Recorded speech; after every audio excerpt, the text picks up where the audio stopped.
Right breaking news చూస్తున్నాం. విశాఖ పోర్టులో నాదెండ్ల మనోహర్ తనిఖీలు చేపట్టడం జరిగింది. అయితే గత కొద్ది రోజులుగా ఏదైతే కాకినాడ పోర్టుకు సంబంధించి రేషన్ అక్రమ బియ్యాలకు సంబంధించి ఒక షిప్‌ను పట్టుకోవడం జరిగిందో, ఆ షిప్‌లో దాదాపుగా 640 మెట్రిక్ టన్నుల బియ్యం అనేది పవన్ కళ్యాణ్, నాదెండ్ల మనోహర్ ఇద్దరు కూడా సమక్షంలో పట్టుకోవడం జరిగింది. అయితే అప్పటి నుంచి కూడా మెయిన్‌గా రాష్ట్ర ప్రభుత్వం తరపు నుంచి ఇటు కొంతమంది నిఘా వర్గాలనేవి కూడా అంటే ఒక సిట్ కమిటీని నియమించి దాని మీద పూర్తి విచారణ అనేది చేపట్టడం జరుగుతుంది. అయితే ఈ నేపథ్యంలో కొంతమంది ఈ పీడీఎస్ రేషన్ బియ్యం ఏదైతే అక్రమ రవాణా చేస్తారో వీళ్ళందరూ కూడా కాకినాడ పోర్టు నుంచి కూడా తప్పించి విశాఖ పోర్టుకి మార్చినట్టు కొంత సమాచారం అయితే వినిపిస్తుంది. ఈ నేపథ్యంలోనే నాదెండ్ల మనోహర్‌కి అయితే కొంత సమాచారం రావడంతో ఆయన హుటాహుటిన విశాఖ పోర్టుకి చేరుకోవడం, వెంటనే కూడా నిన్న సాయంత్రం విశాఖ పోర్టుకి చేరుకొని వెంటనే కూడా ఏదైతే బయలుదేరబోతుందో ఆ షిప్‌ను పట్టుకొని మొత్తం కూడా తనిఖీలు చేయడం జరిగింది. దాదాపుగా 480 మెట్రిక్ టన్నుల రేషన్ బియ్యం అనేది పట్టుకోవడం జరిగింది. ఆ షిప్‌తో సహా రేషన్ బియ్యాన్ని మొత్తం కూడా సీజ్ చేయడం అయితే జరిగింది. అయితే ఇక్కడ చూసుకుంటే రాయచూరుకి చెందిన ఏజీఎస్ అనే కంపెనీ పేరుపై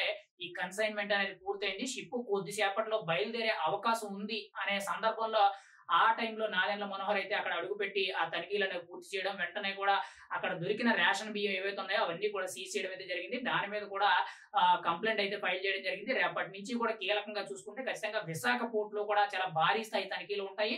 అంతేకాకుండా చూసుకుంటే రాష్ట్ర ప్రభుత్వం తరపు నుంచి దీని మీద కూడా పూర్తి స్థాయి విచారణ జరిగేటట్టు మనకైతే సమాచారం అయితే తెలుస్తుంది. ఏదేమైనా కానీ నాదెండ్ల మనోహర్ అయితే ఒక ఊచకోత పరిపాలన కింద ఆయన పదవి బాధ్యతలు చేపట్టినప్పటి నుంచి కూడా ఇదే విధంగా అన్ని చోట్ల కూడా ఈవెన్ చిన్న చిన్న వ్యాపారస్తుల నుంచి కూడా పెద్ద స్థాయి రైస్ మిల్లులు, రైస్ ఎక్స్‌పోర్టర్స్, రైస్ గోడౌన్లు ఇలా ప్రతి ఒక్కటి పౌర సరఫరాల శాఖకు సంబంధించిన ప్రతి ఒక్కదాన్ని కూడా ఆయన తనిఖీలు చేయడం, వెంటనే కూడా వాళ్ళని నిందించి శిక్షించడం కూడా జరుగుతుందంటే నాదెండ్ల మనోహర్ అనే వ్యక్తి మంత్రిత్వ శాఖకి ఎంత న్యాయం చేస్తున్నారని మనం అయితే అర్థం చేసుకోవాలి. ఖచ్చితంగా జనసేనలో కీలకంగా చూసుకుంటే పవన్ కళ్యాణ్, నాదెండ్ల మనోహర్ ఒక ఊచకోత పరిపాలన కింద ఒకరంటే ఒకరు అనేటట్టు తనిఖీలు చేసి అక్రమ రవాణాలు కానీ అక్రమ మాఫియాలు ఏం జరిగినా కూడా వెంటనే కూడా పట్టుకోవడం జరుగుతుంది. ఈ నేపథ్యంలోనే తాజాగా చూసుకుంటే విశాఖ పోర్టులో అయితే రేషన్ బియ్యం అక్రమాలు పట్టుకోవడం జరిగింది. కొద్ది రోజుల కిందనే కాకినాడ పోర్టులో కూడా పట్టుకోవడం జరిగింది.